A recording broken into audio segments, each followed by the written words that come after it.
Estamos con el periodista Santiago Tarín, uno de los profesionales de la información más veteranos de Barcelona, ¿sí o no? Yo creo que eso ya, Santiago, te da a ti ya como un currículum y un caché. Sí. Pero es verdad que cuando uno, en nuestra profesión, en la de periodista, acumula tantos años a sus espaldas de carrera, pues al final acabas recordando muchísimas situaciones, eventos, noticias, y en tu caso las has recopilado aquí en Los crímenes de los pasos perdidos, que yo creo que es como un echar la vista atrás y darse cuenta de los años que lleva uno explicando historias a través del periodismo, ¿no? Sí, sí, sí, ha sido... no es un libro de memoria mío, de mis memorias, pero sí que es un libro de memoria, ¿no? De memoria de una ciudad en distintos momentos de su historia, que las ciudades cambian y mi ciudad se ha ido, la ciudad de mi juventud se ha diluido y se ha perdido en el tiempo, como se perdió la de mis padres y la de mis abuelos.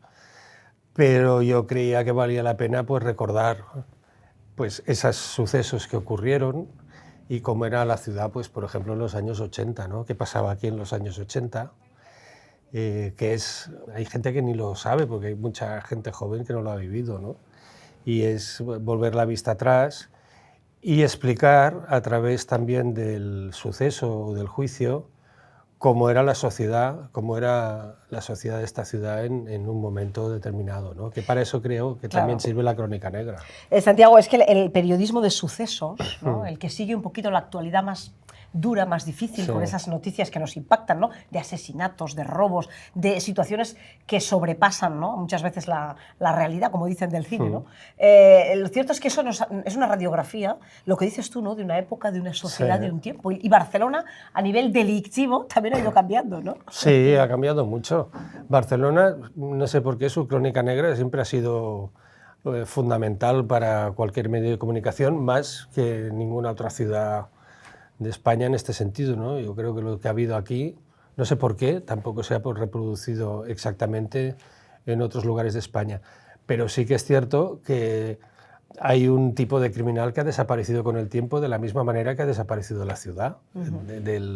Pues de 1990 a hoy, tú paseas por la ciudad y si fueras con una guía dirías, ¿estoy en el mismo sitio? Pues sí, estás en el mismo sitio, pero estás en tiempos diferentes. Ahora no hay estafadores como los que yo vi en el Palacio de Justicia o en las comisarías, ¿no? De estos de la gran labia que te vendían cualquier cosa, un poco como los que iban en los carromatos del oeste, ¿no? Anunciando esas pócimas, esas pócimas mágicas. No hay atracos a bancos. Yo cuando empecé a trabajar había 2, 3 atracos a bancos a la semana, además a tiros, que parece difícil de pensar, ¿no? No había ese delincuencia nacional del suburbio que por homologarla a todo el mundo le llamaba a los kinkis, pero que no era una cosa homóloga ni racial ni cultural ni nada, era el delincuente del suburbio. Todo eso ha desaparecido, se ha perdido en el tiempo. Y yo creo que valía la pena explicarlo porque precisamente también explica la sociedad en la que vivimos y la ciudad y el país en el que vivimos. De hecho, este libro, ¿no? Los crímenes de los pasos perdidos, es un recopilatorio de todas esas noticias que tú te has ido encontrando en tantos años de periodismo, y cada una de ellas nos transporta a una historia personal del delincuente que lo protagoniza, ¿no? Y a todo ese grupo de, como tú muy bien decías, de jueces, de periodistas, de policías, todo ese mundo que envuelve a la criminalidad de una ciudad, ¿no? Sí, sí, sí. Yo le he llamado precisamente Los Pasos Perdidos porque es el gran salón del Palacio de Justicia de Barcelona, donde todos nos veíamos, ¿no?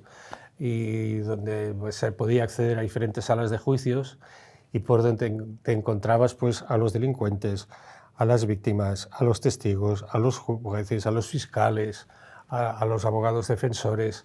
Y era un foro, ¿no? En el sentido más romano de la palabra, donde tú te podías encontrar, iniciabas esas charlas, donde encontrabas la vertiente más humana y literaria de esa historia que luego te tocaba contar, y eso es la razón de que el libro se llame así, porque eran donde uno realmente encontraba la historia. Sí, porque además me da la sensación de que con el tiempo los jueces acaban sabiendo de periodismo, los periodistas acaban sabiendo de justicia, ¿no? Y de cómo es todo ese protocolo policíaco en las detenciones y demás. Es decir, que se genera ahí una camaradería entre compañeros de profesión que estáis todos vinculados, uno desde el periodismo, el otro desde la justicia, el otro desde la seguridad de la ciudad, ¿no? En torno pues, a un señor o una situación, algún Sí. caso. ¿Cuáles son, crees tú, los casos que a ti más te han impactado, que decías, tienen que estar en este libro, ¿no? Bueno, hay todos, ¿no? Por alguna causa u otra, quiero decir, no hay, digamos, mi historia, y no hay ninguna que me haya Impactado más a nivel sí, personal. Sí, a nivel personal sí. Yo creo que hay 4 asuntos que a mí los tenía yo muy presentes cuando empecé este libro. El primero, uno que es el que abre el libro, que es de un atracador del año 54. Evidentemente yo no cubrí ese juicio, fue una historia que recuperé de mi padre, que también fue periodista, y que la encontré a partir de una foto y la reconstruí toda la historia, una historia muy dramática que acabó con una ejecución a garrote vil, de una persona que empezó robando gallinas y que en una semana acabó matando a 2 personas, la última de las cuales para comprar un triciclo para el niño de su pareja. O sea, una historia muy dramática y totalmente del cine italiano, neorrealista italiano, ¿no? La segunda, porque es mi juventud de periodista, es cuando yo empecé a ejercer y que significa para mí la ciudad perdida, que es en este sentido de que se ha desvanecido La del en el tiempo. rompeolas, ¿no? La del rompeolas y luego pues esa Barcelona del suburbio que dio lugar a una delincuencia muy especial, ¿no? Los kinkis famosos. Bueno, y aquellas películas, ¿no? Del Vaquilla, claro, del Torete, toda esta gente, ¿no? Que acabó generando una cultura. Sí, o sea, es un tipo de delincuencia que yo la comparo con el western, ¿no?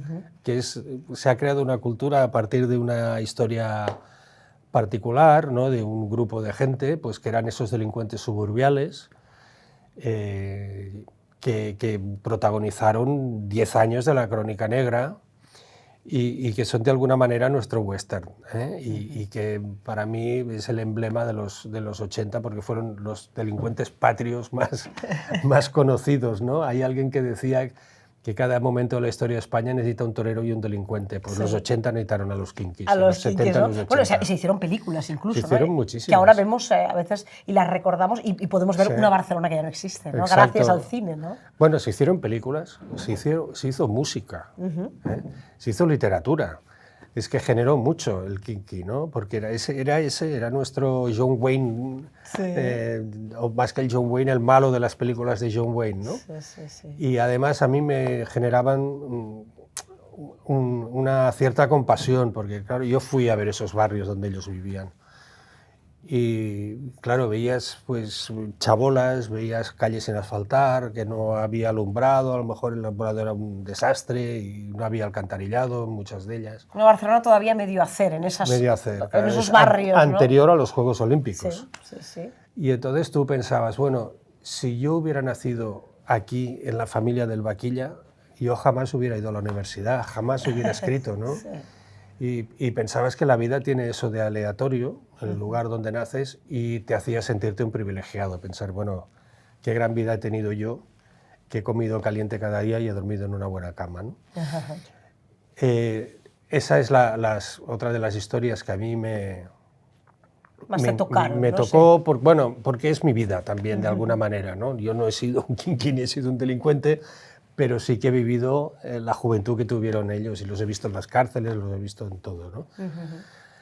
Hay una tercera historia que a mí me impactó mucho, que fue la de un sujeto que por sus problemas económicos decidió solventarlo secuestrando al propietario de un restaurante que conocía, y que él lo contó en el juicio con una frialdad absoluta, cómo pues, se subió a un monte a recortar una escopeta de cañones recortados que tenía de caza, a recortar una escopeta que tenía de caza y dejarla con los cañones recortados, y mientras estaba haciendo eso se dio cuenta de que lo tenía que matar, en fin, todo, y lo acabó matando.